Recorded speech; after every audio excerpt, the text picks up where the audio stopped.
we're on a journey, and I think it's particularly important because what happens over the course of time with any organization, and Unity is no exception, that we tend to focus on those people who were at the top. And yet we know, and when we study a little bit deeper, there were the people who carried off the organization, who shaped it and molded it far longer sometimes than the original authors. And I think this is especially true with Unity, because we tend to focus on Charles and Myrtle Fillmore, and that's wonderful, and their writings and their story, it's very powerful. But there were other people beneath the surface that also helped shape our Unity movement. So let's share the screen here this morning. And we will begin by talking about Lowell Fillmore. And our title is Things Remembered, because that was the title of his article in the Unity Weekly that he wrote for over 63 years.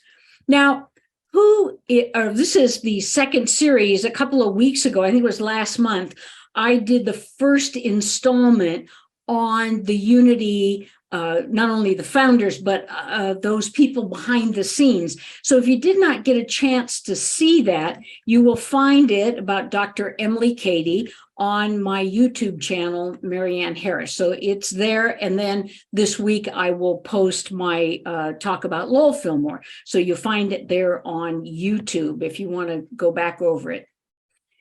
A little bit of history. Charles and Myrtle Fillmore married March 29th, 1881.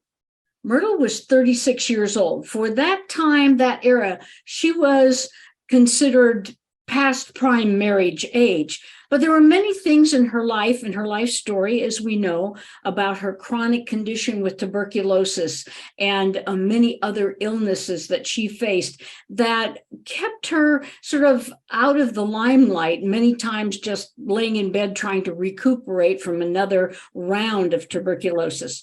Her husband, Charles, was 27 years old.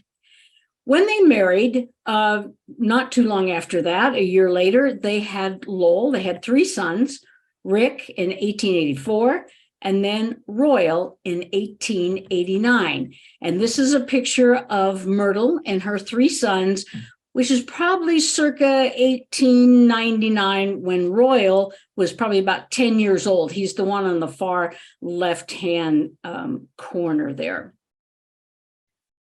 So what about this man, Lowell? Lowell was the oldest of the three sons. Now, when Myrtle was at her darkest days, Royal had not been born. He was born later after her healing. He was the child of her healing. So it was Lowell and Rick. They were 2 years apart, and they were probably, I think Lowell was probably 5 or so years old. And, maybe I have an affinity for the oldest child because I am, but he had the experience and the awareness that something wasn't right with mom. So, she would no longer get up and fix dinner. She laid in bed a lot. She couldn't walk up a flight of stairs. She couldn't play with them anymore. So in 1885, Grandma Fillmore came to stay, and she stayed for 50 years until her death. Now, Lowell remembers his mother during this time of her illness as being cheerful, but what he also remembers is a very important insight. Myrtle was a desperate woman to be healed. We need to hear that. We need to understand that. And she didn't heal overnight, and it wasn't any magical thing that happened. In her desperation, she went to every snake oil medicine man that came around. And Lowell said the problem was, not only did she take it herself, but she gave all that foul-smelling stuff to us too, because as Myrtle would say, we were a sickly lot. Well, of course, as he grew up and as his mother was healed, he was very close to both his parents, but especially his mom. He married Alice Lee on Valentine's Day, isn't that sweet, 1926. She was also a Unity worker. So Lowell and Alice really ran Unity from the 1920s all the way to the 1960s. I mean, they were an integral part of the Unity workings day in and day out. Lowell and Alice had no children. When Lowell's youngest brother, Royal, passed away at a very early age, we believe from complications of diabetes. He passed about a year after his wife, Frances, died in childbirth. So now he has this 1 to 2 year old child, and he himself is deathly ill, ultimately passing. And so Lowell and Alice took what they called little Frances and raised her as their own. Whenever you talk to an old-time Unity minister who met Lowell Fillmore, the one thing they would always say is he was a gentle soul. They said, oh, dear Lowell. There was always this heart thing for Lowell Fillmore. After high school, unlike his two brothers, he went right into working to Unity. He never went to university, and he stayed there throughout his entire life.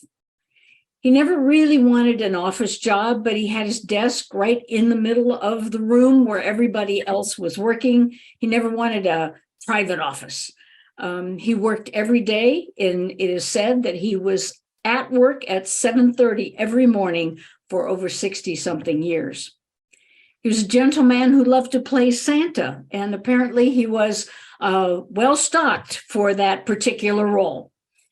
Like his mother and father, Lowell would go into the cafeteria. Now, remember, we're talking 9th and Tracy, which is downtown Kansas City. We're not talking about Unity Village out in Lee Summit. That did not exist at this time.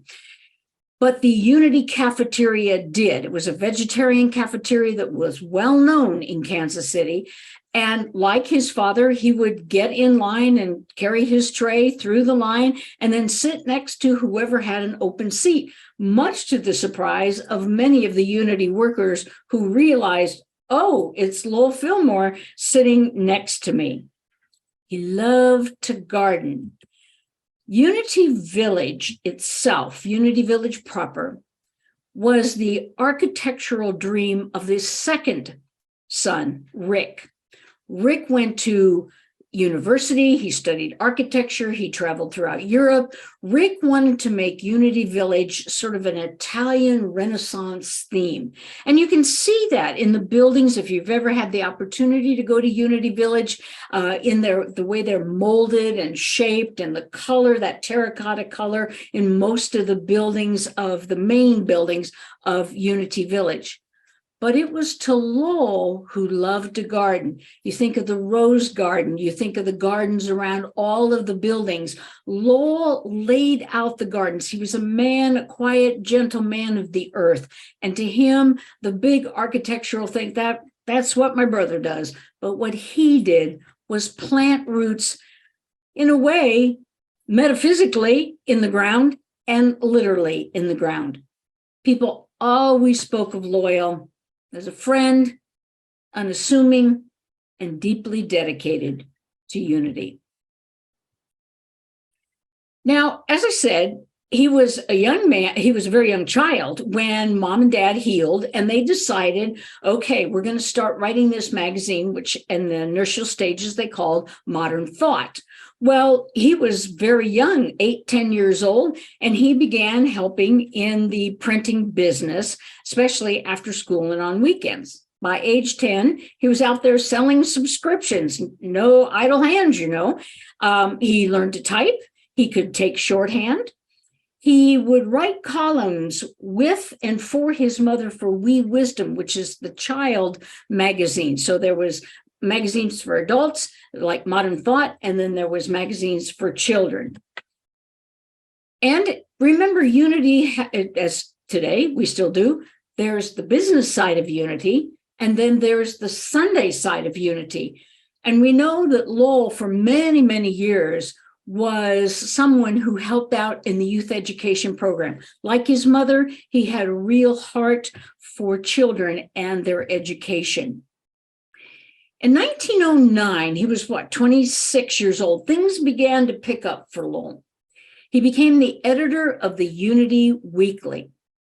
Now, this was a magazine. I want you to pay special attention to this, that Charles developed, and it was to become sort of the official newsletter, if you will, to the organization in Kansas City. Like my homeowners, we're going to spray the gardens and everybody needs to lock their doors and make sure in this cold weather you check your faucets and all that kind of stuff. It was an in-house document. Okay, that's what it was originally meant to be. And Lowell began to write this column called Things Remembered. And if you missed Sunday service, they would put Charles Fillmore's Sunday lesson in the weekly, a Bible lesson, and then sort of idle chit chat from around Unity, the Unity offices. So 1909, he becomes the weekly editor. In 1914, he becomes the general manager. In 1933, at the death of his mother and his father beginning to pull back from the real organization, he becomes the head of Unity School. When his father died in 1948, he became president of Unity, the title he held until he retired in 1964. And in 1975, he passed at the age of 93. Now, this column that Lowell wrote, Things to be Remembered, was extremely popular. It was the thing that people read in that weekly. And for nearly 63 years, he wrote every single week, missing very few. Here's the important point. Remember last time when we talked about Emily Cady, we said that even Myrtle Fillmore said, don't read Charles. He's too confusing. Read Emily. Well, not only that, but between Emily and Lowell, they took these, what I'm going to call the esoteric teachings of their parents, and they molded them and began to shape them into what we then began to say and call the term practical Christianity. He was the one who said, how do we put this in practice? It's nice to read about it, but how are we going to put it in practice? The big thing about Lowell Fillmore is the prosperity banks. Now, for those of you who don't know what they were a little triangle made out of cardboard with a slit in them, and you were to put in money, and there was a prosperity affirmation on the front. In 1910, the idea was to help the Unity Weekly, remember the in-house document, be funded. My friends, Unity has never really been a real prosperous organization, okay? And if you read the early days of Unity, you know they were always struggling. For example, We Wisdom. It was published and then it was stopped. It was published, then it was stopped, and it was published and then eventually was stopped. Why? Because of the printing costs, the mailing costs, and the personnel costs. So they were always trying to find ways to fund these things. So Lowell comes up with this idea. Now, what's interesting is nobody knew Lowell did it until 1934, 20-something years later. And it was a way to pay for your subscription. Now, remember I said Unity Weekly was just kind of the in-house document. So in 1910, 1 year after Lowell started, there were 35 subscribers. Now watch this, the idea of the Prosperity Bank. 2 years later, there were 30,000 subscribers. It was so popular. People were like, what a great idea. So they started to use these prosperity banks for more than just Unity Weekly. They started to use them for Unity Magazine. Modern Thoughts later version is called Unity Magazine. And of course, the Daily Word when it came out in 1924. So all of these things had to be, there were subscriptions and had to be paid for. So the Prosperity Bank was a way to save for the subscription, not prescription. All right. But listen to this. It said, upon receipt of your request, we will enter your name on the mailing list of the Unity Weekly for 1 year. And we will send you a bank in which you are to save a dime a week. And at the end of 10 weeks, return your $1, which was the subscription fee, thus saved in the bank for your subscription. As soon as we receive your application, we will enter your name on the prosperity list for 1 month's prosperity treatment. Each bank had a strong prosperity statement printed on it.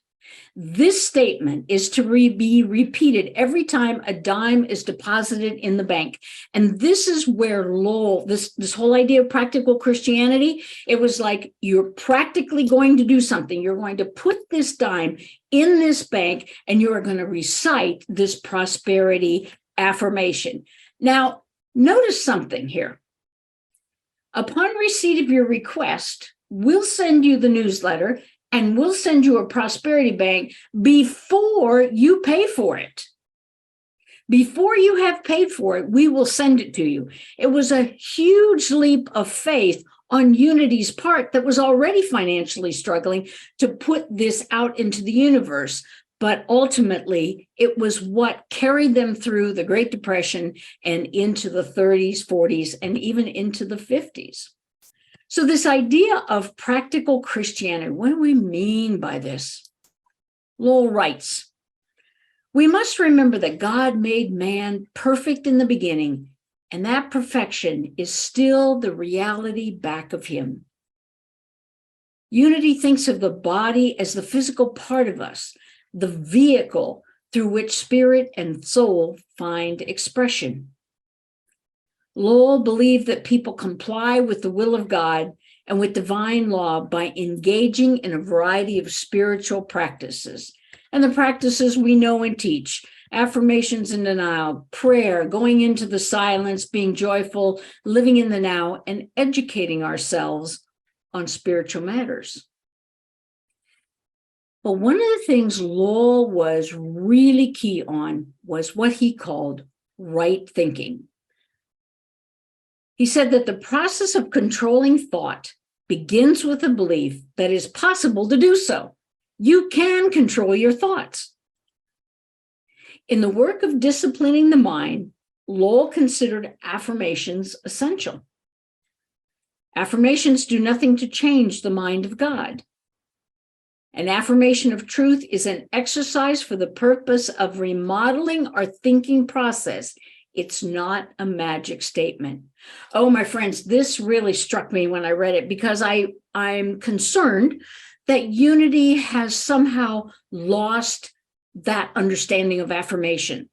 There's been some programs that Unity has put out, and all you have to do is say the affirmation like 100 times and say, it's not about saying the words. It's not about, you used to have to count on your fingers, whatever. I am prosperous. I am prosperous. No, what Lowell is saying is it is the training of your mind to understand this affirmation changes our thought habits inside and then eventually changes the outer condition.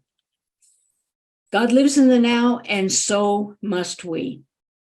He said we need to educate ourselves in spiritual matters if we're to learn how to use our minds productively to express divine love and find the divine when we go into the silence.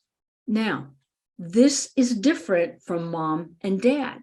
Remember when we talked about Emily Cady, I said that Lowell and Emily did not espouse the theory of the 12 powers as Charles and Myrtle did. We know that Lowell wrote very infrequently, maybe a handful of times, about the 12 powers. For Lowell, it was about putting our thoughts in order. We didn't have to quicken a power. The power was thought. And from that understanding of right thinking, the use of affirmations and denials to clean out the sort of inner closet, from that place, being aligned with spirit, then the external would begin to change. Lowell Fillmore's writings can be found in 2 compilations. One of them is called Remember, that was published in 1930. The other is New Ways to Solve Old Problems in 1938. They are both available on Amazon, or you might find them in somebody's old Unity library like I did. But, you know, it's something about reading his writings that you read through the past and you go, oh, yeah, it's like finding an old friend to have a cup of coffee with. So I really invite you to check into Lowell Fillmore's writings. They're much easier to read than his father's or even his mother's. You can have that sense of the heart and passion that Lowell Fillmore brought to Unity, and his passion that this become practical for people. This is what will change their life. This is because they have changed their mind. It will invite them into a new world of their own making. And so here is a picture in the probably mid 1920s, because Royal died in 1926. So on the left is Myrtle, Charles, and they called her Momsy, Grandma Fillmore, and of course Lowell, Rick, and Royal in the back. So that's the little family. But I hope that it gives you a sense that Unity wasn't just founded on Charles and Myrtle Fillmore, that there was so much more that happened to refine, to clarify these teachings that we call ours, and how in getting back to some of their writings, we once again have a sense of that sort of essence and the power that was there from the very beginning. So thank you for joining me today, and I hope you enjoyed a little insight into another Unity founder and how they impacted the Unity message.